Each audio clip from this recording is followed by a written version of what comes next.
안녕하십니까 애청자 여러분, 놀라운 부동산 놀부입니다. 자, 매일 하루하루가 참 황당무계한 그러한 발의안들이 쏟아지고 있습니다. 자, 오늘은요, 양도세 80%가 부과되면 생기는 이 무서운 일들에 관해서 여러분들에게 이야기를 해보도록 하겠습니다. 시청하시기 전에 좋아요와 구독하기 부탁드리겠습니다.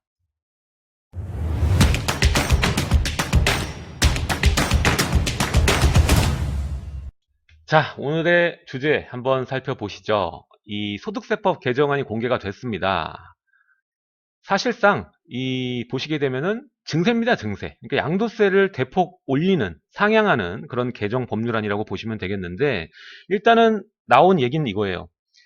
지금 현재 부동산 시장을 교란하는 행위들 중에서 가장 심각하게 문제가 되는 건 단기 투자다. 이 단기 투자 수요를 근절해야 된다. 양도세를 크게 물려서 접근하지 못하게 해야겠다라는 것이 여기서 얘기하는 골자인데, 이거를 자세하게 여러분들 디테일을 보시면 결국 다 올리자라는 겁니다. 양도세 자체의 모든 퍼센테이지를 위로 상향시키자라는 거거든요. 그냥 한마디로 증세입니다. 증세. 그렇기 때문에 단기에 대한 이 보유 기간을 짧게 가진 거에 대한 페널티는 굉장히 크게 개정을 시키면서 이게 부각돼 보이겠지만, 사실상 보면은 전체를 다 올리는 겁니다. 전체를. 자, 한번 살펴볼게요. 자, 일단은 많은 분들이 이 표를 보면은 이것만 보게 될 거예요. 근데 이것만 볼 게 아니라 다 보셔야 됩니다. 자, 결국엔 여기서 세금이 많이 거치는 게 아니거든요. 여기서 세금이 많이 거치는 거예요. 자, 볼게요. 보유기간 2년 이상과 2년 미만으로 나뉘게 되죠. 그 중에서도 쪼개서 1년 미만, 현행 50%죠. 그리고 2년 미만 40%. 그래서 모두 2년 이상을 갖고 있어야 된다. 이런 인식은 다 갖고 있어요. 그쵸? 근데 이렇게 단기 투자를 하시는 분, 어떤 분들이죠? 양도세 낼 거 내고 간다. 지금같이 규제 지역이 아닌 비규제 지역에 들어가는 분들은 잠깐 담궜다 빼는 그런 분들은 이런 투자를 하십니다. 근데 문제가 되는 게 어딥니까? 지금 서울과 수도권 지역이죠. 핵심지가 문제가 됩니다. 여기에 들어오는 분들은 단기 투자자가 그렇게 많지 않아요. 세수가 과연 여기서 많이 거칠까? 그건 아니거든요. 자, 계속 보겠습니다. 그래서 이걸 어떻게 바꾸느냐? 1년 미만은 50%인데 80%로 30% 상향하고, 그리고 2년 미만은 40%에서 70%, 30% 상향을 합니다. 물론 이 두 가지가 30% 상향이 되니까 굉장히 커 보이고 여기에 집중된 모든 시각이 여기에 집중될 거예요. 근데 이게 중요한 게 아니거든요. 자, 2년 이상은 기본세율로 현행 유지로 간다. 자, 이제 분양권 얘기를 할게요. 분양권은 절반 낸다. 다 이렇게 알고 계시죠? 조정 대상 지역 내 주택 분양권은 50%. 근데 이것도 80%로. 자, 여기서 또 문제가 될 수 있는 게 소급 적용이 되느냐 안 되느냐, 이것도 또 문제가 될 수 있어요. 나중에 또 될지 누가 알겠습니까? 그쵸? 자, 그리고 제가 강조드리는 부분이 여기입니다. 지금 1세대 2주택, 지금 조합원 입주권도 포함이 되죠? 주택수에. 자, 포함돼서 기본세율 원래 이제 10% 가산, 그리고 3주택 이상은 20% 가산이 지금 룰이잖아요. 근데 이게 10%씩 상향이 됩니다. 본질은 이겁니다. 본질은 이거. 10%씩 상향. 세수는 거의 다 여기서 거치게 되는 거죠. 만약에 하게 되면요. 예. 그래서 결국엔 양도세 자체의 모든 항목을 위로 올린다라고 보시면 될 것 같습니다. 일단 항목은 좋죠. 다주택자를 통제하는 것, 단기 투자 통제하는 것으로 나오기 때문에.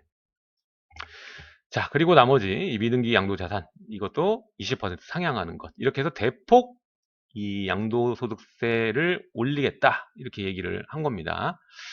자, 그러면은 이 과연 양도세를 올리면 어떻게 될까? 이들이 말하는 대로 단기 투자 수요가 감소해서 시장이 안정될 것인가? 라고 봤을 때 사실 그 효과는 미미할 것이다. 이게 제가 생각하는 결론입니다. 자, 일단은 한마디, 부동산 투자를 하시는 분들은 뭐 한두 번 등기 쳐본 게 아니기 때문에, 그리고 오랜 세월을 겪어보셨기 때문에 구더기 무서워서 장을 못 담그지 않을 거란 말이죠. 단기가 아니면 2년 이상 가지고 있으면 되는 겁니다. 자, 지금 아까도 말씀드렸지만 단기가 문제가 되었던 건 이 비규제 지역을 노리면서 단기로 들어가시는 분들에게는 이제는 양도세가 커지기 때문에, 분양권도 마찬가지고요. 상향이 되면 신규로 진입하는 사람들은 줄어들겠죠, 당연히. 근데 문제는 뭐냐면 이미 늦었어요, 지금. 이미 비규제 지역 지방 어디 할 것 없이 다 투자 수요가 진입돼 있고 자본이 담가져 있는 상황입니다. 진즉 했어야 되는 거라는 거죠. 너무나 후행적이고 사실 이거를 통해서 단기 투자자를 잡으려고 하는 그런 목적이 그렇게 강한가라는 거에 의구심이 들 수밖에 없습니다. 자, 그리고 또한 이 단기 투자를 못한다고 투자를 못할까? 아니죠. 아까도 말했지만 장기 투자로 갈 수 있습니다. 돈은 사라지지 않습니다. 다른 방향으로 흐를 뿐이고 항상 틈새를 찾아 돈은 헤매입니다. 그렇기 때문에 이게 막히면 다른 쪽으로 돈이 흐르게 된다는 것이죠. 따라서 다수가 장기 투자로 전환할 것이고 오히려 서울과 수도권의 핵심 지역으로 다시 자본이 회귀하는 그런 결과를 맞게 될 것입니다. 지금 양도세 그래 양도세 올려 난 안 팔 거니까 이런 식으로 갈 수 있다는 겁니다. 자, 지금 우리가 유행하는 뭐 얘기가 있죠. 자, 문제의 본질은 뭘까? 공급입니다. 지금 2023년까지 암담하거든요, 공급량. 바로 내년만 하더라도 반토막이 나버립니다.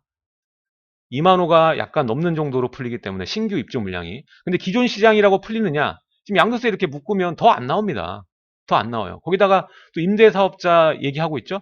그거 하면은 팔겠습니까? 이제 임대사업자 단기 끝나가는 시점에 그것도 안 팔면 기존 공급 물량 없지, 신규 입주 물량 없지. 처참한 거예요, 처참한 거. 자, 이렇게 양도 차익이 줄어서 투자 수요가 접근하기 어렵게 환경을 만드는 것보다는 그쵸?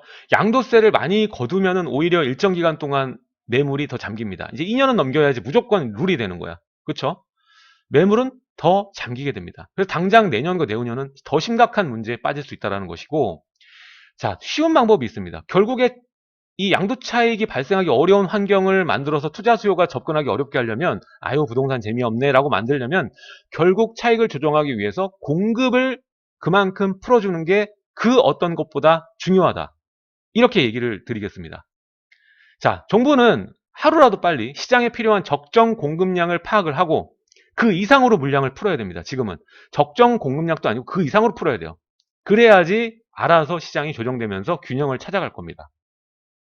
자, 지금 쉬운 방법들이 여러 가지 있는데 계속 돌아가고 있어요. 고집을 세우면서. 그렇죠? 이미 많은 전문가도 유튜브도 그렇지만 블로그도 그렇고 많은 전문가들이 보이스를 내고 있는데 하나도 들어먹지를 않습니다. 얘기를 안 하고 있습니다.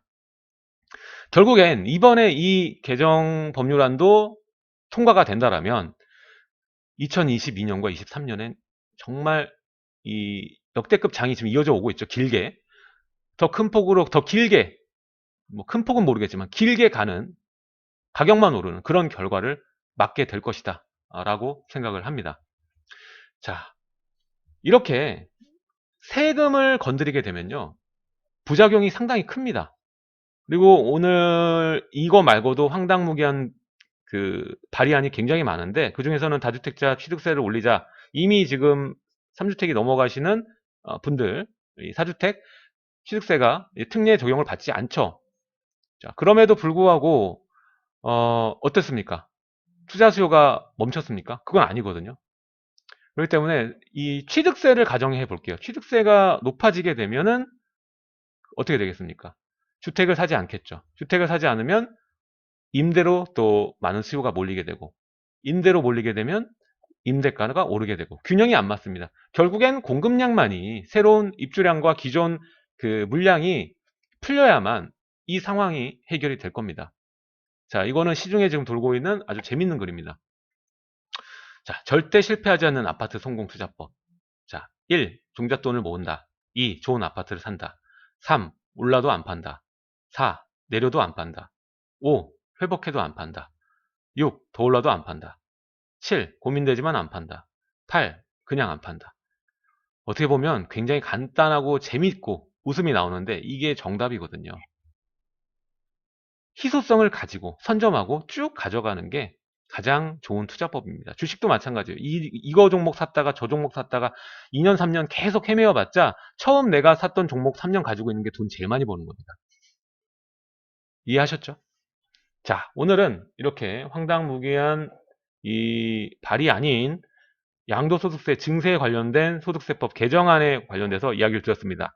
아무튼 7월에 큰 난리가 날 거긴 합니다. 개정 법률안이 이제 나오기 때문에 7월에 난리가 나긴 날 건데 과연 어떤 방식으로 갈지 이 의석수가 이러한 그 황당한 법률안이 통과가 될지 안 될지 귀추를 주목해야 되는 시점인 것 같습니다. 자, 오늘 내용은 여기까지 하도록 하고요. 자, 여러분들이 또 사랑해주셔서 기사까지 났더라고요, 제가.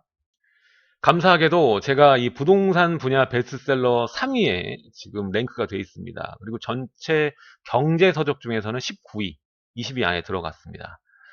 여러분들의 사랑해 주셔서 이루어진 결과라고 생각하고 앞으로도 열심히 알찬 정보 드리도록 노력하겠습니다. 정말 감사드립니다.